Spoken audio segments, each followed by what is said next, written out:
अस्सलाम वालेकुम फ्रेंड्स, कैसे हो सब दोस्त? खैरियत से हो? मेहमान आए हैं सादकाबाद से और भाइयों ने 11 बकरियां और एक बकरा ख़रीदा है। इसमें प्रेग्नेंट बकरियां भी मौजूद है अल्हम्दुलिल्लाह, और इसमें खाली भी एक दो हैं इंशाल्लाह। ब्रीडर भी भाई ने ख़रीदा है।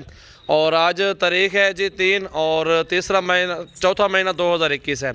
तो अल्हम्दुलिल्लाह भाइयों से पूछते हैं मुकम्मल एड्रेस और कहाँ से आए हैं, और पूरी मालूमात आप तक पहुंचाते हैं। हमारे साथ रहें, वीडियो को लाइक करें और ज़्यादा से ज़्यादा अपने दोस्तों के साथ भी शेयर करें। अभी चलते हैं अल्हम्दुलिल्लाह, इन दो भाइयों से बात करवाते हैं आपकी। अस्सलाम वालेकुम भाई, क्या हाल है? क्या नाम है आपका? जाहिद नाम है। जैद भी कहाँ से आए हुए हैं? सादकाबाद से आए हैं। सादकाबाद कौन सी जगह से आए हैं? मुकम्मल एड्रेस बताएं अपना। मुस्लिम कॉलोनी से आए सादकाबाद। मुस्लिम कानूनी से आप लोग आए हुए हैं। कितनी बकरियाँ ली हैं आप लोगों ने? 11 बकरियां और एक बकरा लिया। 11 बकरियाँ और एक ब्रीडर लिया आप लोगों ने माशाल्लाह गोट फार्मिंग के लिए। पहले कुछ जानवर रखे हुए हैं आप लोगों ने? फर्स्ट टाइम पहली बार लेके जा रहे हैं। चले, अल्लाह ताला आपके नसीब कर रहे हैं अल्हम्दुलिल्लाह। ये बकरियां देखें माशाल्लाह, काफ़ी खूबसूरत बकरियां हैं और इनमें ब्रीडर भी माशाल्लाह शामिल है।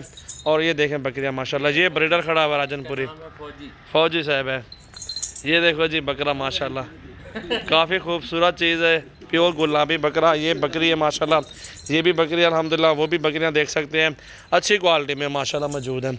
इस साइड पे लेके आओ यार बकरियों को, अंदर डाल दो। अबेद तो मसाद बाड़े के अंदर डाल दें। अभी गाड़ी आ रही है भाई की, अभी रास्ते में है और थोड़ी देर में आती है इंशाल्लाह ताला। ये लोडिंग भी करवा देते हैं अभी 2 मिनट में, और ये वीडियो बना ली अल्हम्दुलिल्लाह। ये चीज़ें होती हैं, पूरे पाकिस्तान से मेहमान आते हैं हमारे फार्म पे जानवर खरीदारी करने के लिए। तो इंशाल्लाह ताला पूरा कोऑपरेट होता है, पूरा तावन होता है अल्हम्दुलिल्लाह। मुख्तलिफ प्राइस में ये देखें ना, वो गबन बकरी है, वो उस तरह की बकरी अभी 40 से 45 हज़ार रुपये की इस टाइम बकरी है माशाल्लाह। तो आप आएँ अल्हम्दुलिल्लाह, जितने जानवर ज़्यादा लेने चाहते हैं इंशाल्लाह उतने ही ज़्यादा कम प्राइस मिलेगी आपको। बिल्कुल अच्छे जानवर और ख़ूबसूरत जानवर आपको मिलेंगे। ये देखें 12 जानवर हैं टोटल। सजावल गोट फार्म विज़िट करें और अपनी मर्ज़ी से चुन चुन के बकरियां और बकरे ख़रीदारी करें माशाल्लाह। वीडियो को लाइक और शेयर ज़रूर करें माशाल्लाह माशाल्लाह।